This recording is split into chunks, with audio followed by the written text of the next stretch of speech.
5 hadis Nabi SAW tentang cemburunya Aisyah. Ini saya sering luruskan. Banyak orang subhanallah menyalahkan Aisyah radhiyallahu anha ummul mukminin. Aisyah aja cemburu. Salah ini. Kalau ada kasus terjadi di zaman Nabi SAW, kasus yang sedang terjadi ada historinya, maka yang diambil hukum bukan historinya. Final daripada histori itu apa? Apa keputusan Nabi dari kejadian itu? 5 riwayat tentang cemburunya Aisyah. 4 Nabi SAW marahin, tegur, Aisyah minta maaf. Yang 1 Nabi SAW tidak tegur secara langsung, tapi Aisyah pun merasa bersalah. Artinya cemburunya semua tertolak dalam rumah tangga. Jangan cemburu kecuali pelanggaran agama. Kalau yang bukan pelanggaran agama jangan, nggak perlu. Itu merusak konslet. Riwayat pertama, cemburunya Aisyah radhiyallahu anha dengan Khadijah radhiyallahu anha. Jadi pernah Nabi SAW lagi duduk berdua sama Aisyah di siang hari, tiba-tiba ada yang salam. Maka Nabi SAW kaget berdiri. Ternyata karena orang yang salam seorang wanita yang suaranya persis seperti suara Khadijah. Maka beliau kaget, kan? Berdiri lalu melihat, ternyata di depan pintu itu dibuka, adiknya Khadijah bersama dengan sahabat dekatnya Khadijah, perempuan juga, yang sering mengunjungi Nabi SAW dengan Khadijah waktu masih di Mekah. Maka Nabi SAW begitu lihat kaget. Nabi mengatakan kepada Aisyah, wahai Aisyah, buatkan makanan, hidangkan sesuatu buat tamu nih. Lalu disuruh Aisyah menyampaikan dengan istri Nabi yang lain. Datanglah mereka rame-rame menyiapkan makanan, melayani tamu, tapi mereka masih belum tahu siapa orang ini gitu. Sampai tamunya pulang. Begitu udah pulang, udah bubar, Aisyah duduk dengan Nabi SAW lagi berdua. Lalu Aisyah bertanya, Rasulullah, siapa sih tadi 2 perempuan itu begitu luar biasanya Anda menghormati? Kata Nabi SAW, yang satu adiknya Khadijah, yang satu sahabat dekatnya Khadijah yang selalu mendatangi kami waktu masih di Mekah dulu. Tiba-tiba Aisyah cemburu waktu itu. Ya Rasulullah, Anda masih mengenang wanita Quraisy yang sudah keriput semua mukanya dan sudah masuk dalam kuburan. Sementara Allah sudah gantikan Anda wanita Quraisy yang lebih baik, maksudnya dirinya gitu. Perasaan lagi nih. Bicara perasaan nih. Jadi dianggap ini Khadijah sudah meninggal, sudah selesai. Apa kata Nabi SAW? Lihat, ini historinya ya, cemburunya Aisyah tentang Khadijah. Maka kata Nabi SAW, demi Allah tidak ada yang menggantikan Khadijah wahai Aisyah. Dialah yang telah beriman kepada saya di saat orang-orang masih belum ada yang beriman. Memang betul Khadijah wanita pertama yang beriman. Dialah yang telah membantu saya dengan hartanya dikala dakwah ini masih butuh perjuangan. Dialah yang Allah karuniakan anak darinya yang saya tidak diberikan dari istri yang lainnya. Maka Aisyah pun merasa bersalah karena ini hujjah, ini kebenaran. Nabi SAW selalu jawab kebenaran, gitu kan? Maka yang terjadi adalah Aisyah minta maaf. Yang dijadikan hukum apa? Histori cemburunya Aisyah atau teguran Nabi? Hah? Teguran Nabi dong. Sejarah tadi, histori tentang Aisyah cemburu tuh nggak bisa dijadikan hukum. Karena Nabi SAW habis itu tegur dan Aisyah minta maaf. Berarti yang jadi hukum apa? Teguran Nabi SAW. Itu ilmunya di situ. Banyak orang salah paham, Aisyah aja cemburu, nggak lihat.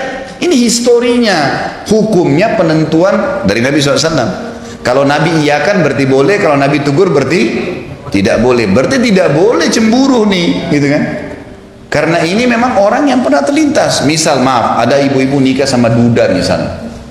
Lalu si suami ini ceritain, dulu waktu saya sama istri itu saya makan ini. Jangan cemburu. Lo nikah sama duda, dia punya histori hidupnya. Oh iya, sekarang mau saya buatin juga nggak? Dulu saya makannya sayur asem, mau saya buatin sayur asem juga, gitu aja. Wah, masa masih dikenang tuh orang? Masa begini, masa begitu? Loh, nikah sama duda, orang sudah punya, gimana cara? Nggak boleh disalahin, nggak boleh disalahin karena dia memang cerita. Kadang-kadang kalaupun dia bukan duda, dia masih bujang. Dulu di rumah ibu saya makan sayur ini. Wah, langsung cemburu lagi sama mertuanya. Nah tuh, makan aja di rumah ibu kamu. Pengalaman gue ya. Alhamdulillah ada contoh. Loh enggak, ini contoh yang benar. Biasanya begitu. Jangan. Apa yang dia sampaikan berarti dia sedang mau dekat dengan ibu, menyampaikan apa yang dia suka. Tangkap positifnya. Oh, berarti dia suka sayur itu. Ya udah, saya buatin ya. Kita buatin yang lebih hebat supaya dia suka.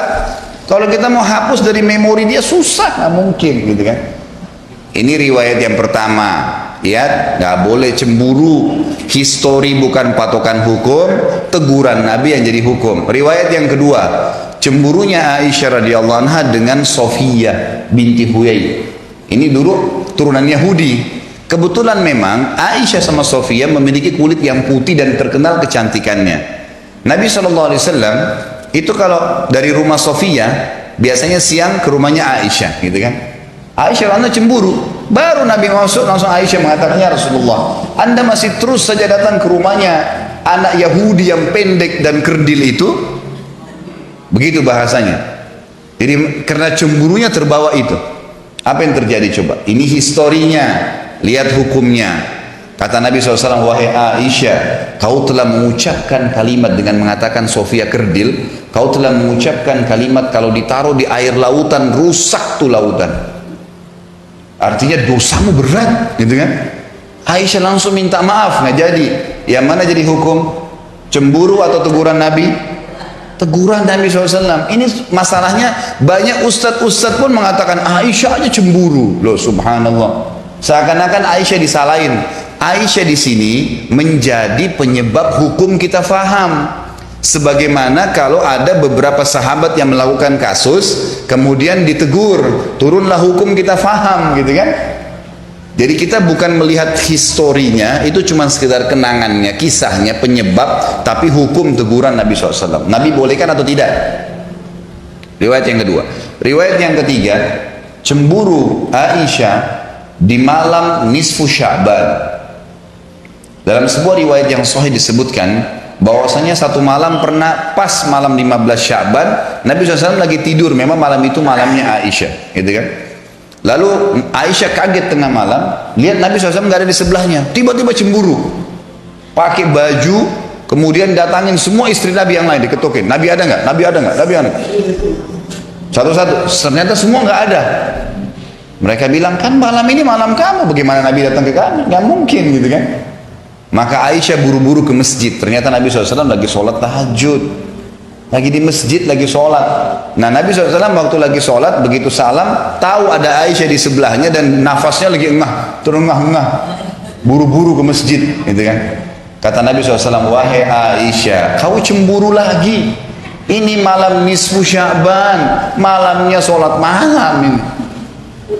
Aisyah merasa bersalah, gitu kan? Minta maaf. Sudah 3 riwayat. Ini cuma 5 riwayat masalah cemburu nih, gitu kan? 3-tiganya sudah ditegur. Yang keempat, cemburunya Aisyah radhiyallahu anha dengan Maria. Maria istri yang lain yang dari Mesir. Maria ini tahu kalau Nabi SAW paling gemar makan madu, gitu kan? Jadi setiap datang ke sana, Nabi selalu dihidangkan madu. Dan kita tahu kalau madu dikonsumsi tidak akan ada bau mulut, gitu kan? Nah, Nabi SAW konsumsi madu dan juga tradisi beliau sebelum masuk ke rumah selalu menggunakan siwak. Kalau kita pakai sikat gigi mungkin sekarang ya, itu selalu agar bau mulutnya wangi pada saat ngobrol sama istri, mungkin dia akan ciuman dan seterusnya. Itu tradisi Nabi SAW. Maka Nabi selalu menjaga. Maka Aisyah tahu kalau ini di rumahnya Maria selalu dikasih madu. Karena Nabi SAW kadang cerita, dia datang ke rumah sebelahnya. Rumah sebelahnya ini Hafsah. Kebetulan orang yang hampir sepadan umurnya, beda 2 tahun 3 tahun sama Aisyah, jadi masih muda juga datang ke situ. Katakan, hai Hafsah, kalau Rasulullah SAW datang nanti di rumahmu, bilang mulutnya bau. Kata Hafsah, kenapa? Karena dia dari rumahnya Maria makan madu, kamu sama saya nggak punya madu, kita tidak bisa hidangin, kan itu. Jadi biar Nabi SAW nggak makan madu lagi rumahnya Maria. Baiklah, Hafsah setuju. Gitu kan? Ini bertawun dalam hal yang tidak baik nih. Jadi akhirnya Aisyah pulang ke rumahnya sudah sepakat. Ini kan tetangga-tetanggaan, istri Nabi kebanyakan tetangga-tetanggaan. Yang satu-satunya jauh cuma Maria, memang agak jauh di pinggir kota Madinah rumahnya, gitu kan? Maka Nabi SAW datang ke rumah Aisyah. Kemudian Aisyah mengatakan, baru masuk ya Rasulullah mulut anda bau. Kok bisa? Saya sudah pakai siwak. Nggak mungkin orang sudah sikat gigi segar kemudian bau, dan saya cuma makan madu, pokoknya bau ya Rasulullah.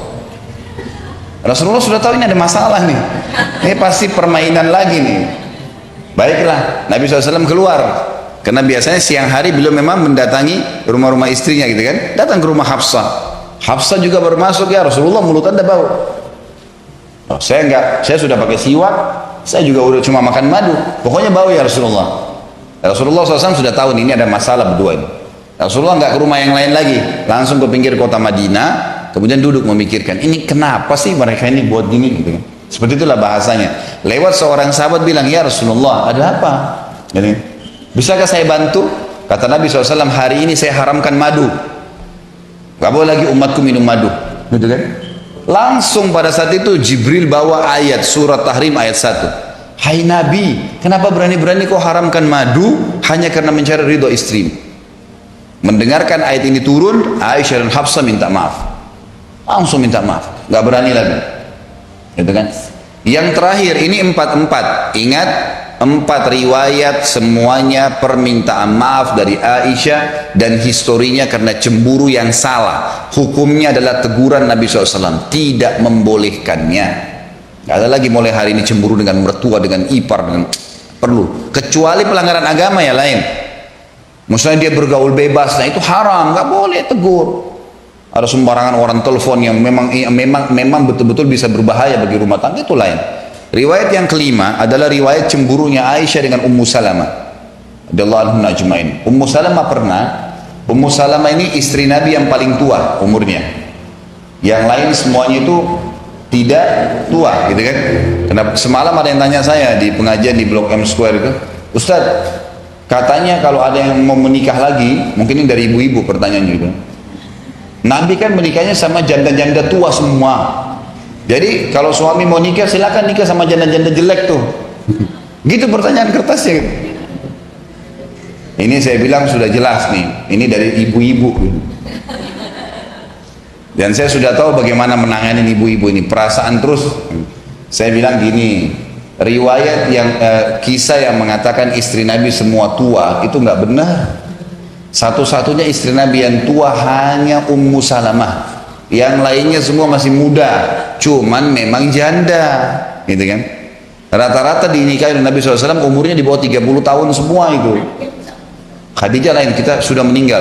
Khadijah kan waktu di Mekah sendirian, nggak ada madunya Khadijah. Waktu menikah umur 40 tahun. Menikah dengan Nabi SAW di umur 40 tahun, Nabi SAW umur 25, beda 15 tahun waktu itu. Dan Nabi SAW dikaruniai 6 orang anak dari Khadijah, gitu kan? Setelah itu masih melahirkan. Baik, kita bicara ini fase Madinah, istri-istri Nabi setelah poligami, gitu kan? Setelah kasus poligami, karena di Mekah tidak ada poligami selama Khadijah masih hidup. Waktu Khadijah sudah meninggal, maka Nabi SAW menikahi 2 wanita sekaligus, Aisyah dengan Sauda. Ini dengan waktu yang bersamaan, gitu kan? Jadi kita lihat Ummu Salamah ini satu-satunya istri Nabi memang yang berumur, dan beliau sangat bijaksana. Orangnya itu dewasa, orangnya sangat dewasa karena sudah berumur. Jadi tidak ada ikut-ikutan dalam kasus cemburu-cemburuan nih, gitu kan? Ummu Salamah pernah memberikan hadiah senampan kurma ke rumah Aisyah. Niatnya baik, karena waktu itu Nabi SAW lagi duduk di rumah Aisyah, niatnya supaya dimakan berdua sama Nabi SAW. Niatnya baik, gitu kan? Waktu tiba nampan tersebut dan yang bawa pembantunya Ummu Salamah, Aisyah lihat, gitu kan? Ini pembantu Ummu Salamah, langsung cemburu lagi. Cemburunya ini, masa orang ini sudah tahu waktu saya kok masih mengganggu, padahal sebenarnya dia tidak tangkap nih maksudnya. Makanya jangan pakai perasaan, pakai pikiran. Ini kalau perasaan suudon terus orang. Akhirnya ditepis lah, Aisyah langsung berdiri, langsung ditepis nampan itu, berantakan sebuah kurmanya. Kata Nabi SAW waktu itu, ini hadis yang, ini riwayat yang kelima ya. Kata Nabi SAW kepada pembantu Ummu Salamah, pungutlah kurma-kurma ini, ibumu lagi cemburu. Itulah. Akhirnya Aisyah malu sendiri, Aisyah ikut mengumungut kurma itu. Dan akhirnya dimakan juga, gitu kan. Yang jadi hukum yang mana? Histori atau penentuan Nabi SAW. Jadi tidak ada cemburu kecuali pelanggaran agama terjadi. Ini akan lebih meringankan hatinya ibu-ibu. Luar biasa tenang hatinya kalau ini selamat.